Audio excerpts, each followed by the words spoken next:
Hi, I wanted to come together and do a bloom in my new mold that I absolutely love. This is from Molds and Shapes.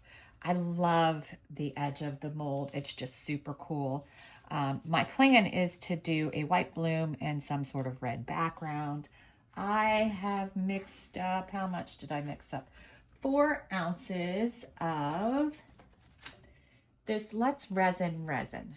I'm going to show you the bottle only because it is their tabletop resin, but it's a thicker viscosity. And I don't know if all of them say coating epoxy resin on them.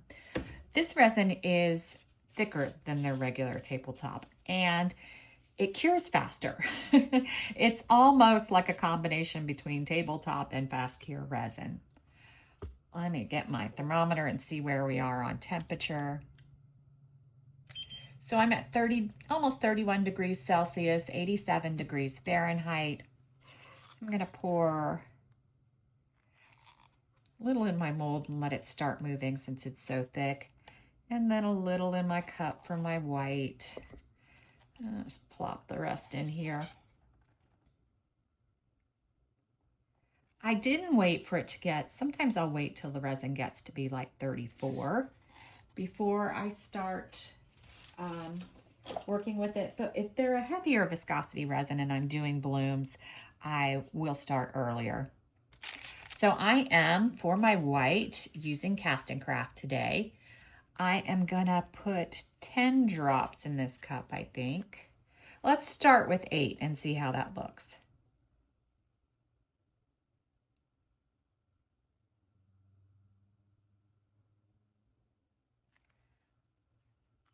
Can always add more, I can't take away. Since I'm doing a dark red background, I'm not going to add any alcohol inks or anything. I'm just going to do the white bloom. I want to make sure I get it mixed in really well.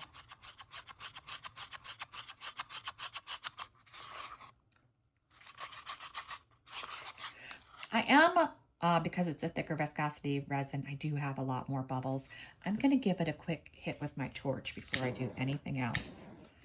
And then let it settle down for a second. I wanted to do that quick before I started putting everything in the piping bag. If your resin is thinner in spots, your bloom's going to bloom differently in that spot. So you just have to be careful. It's like spraying alcohol on it. It does impact your bloom. Oh, let me show you what I got going on here. All right, putting it in my piping bag.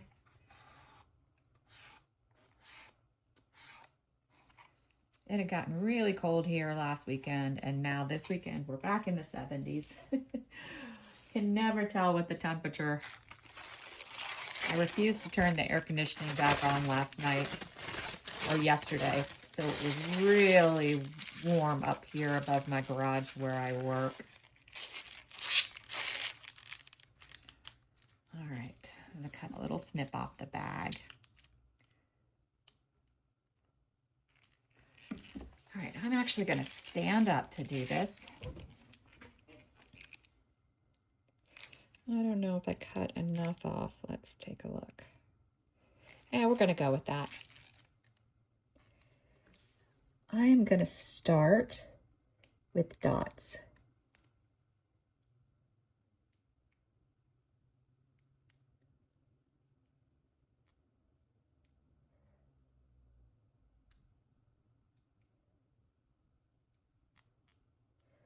Let's do one more row. I think my center might be off a little. That's okay.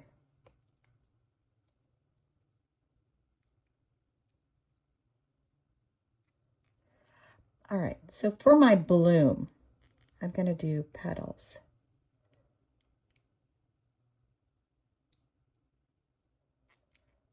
Then I'm going to take over from this side.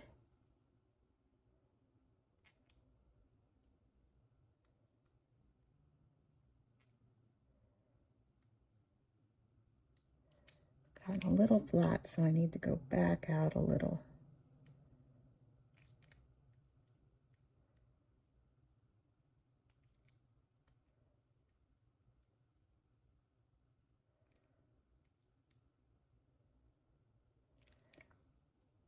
gonna go in between these.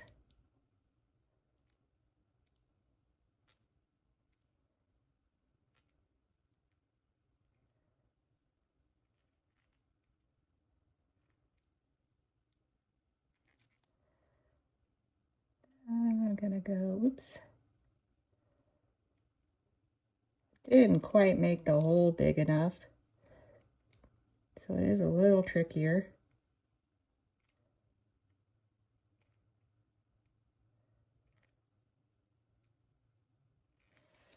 All right. And now, to make them look more poinsettia-like, I'm just gonna go in and do a really quick pull up.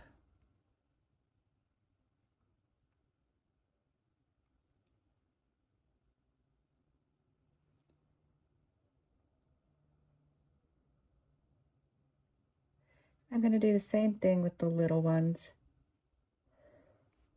just to try to change the shape slightly.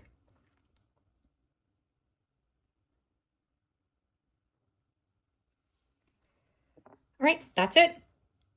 We'll be back when we do the back because I do plan on doing a crackle or something. We'll see. All right, we're back. My petals were a little light, so I just decided to do a solid back. And I had originally mixed up this color, but then I thought it was too light, so then I ended up putting black in it. And then I thought it was just too dull, so then I put Glimmer Ghost Gold in it.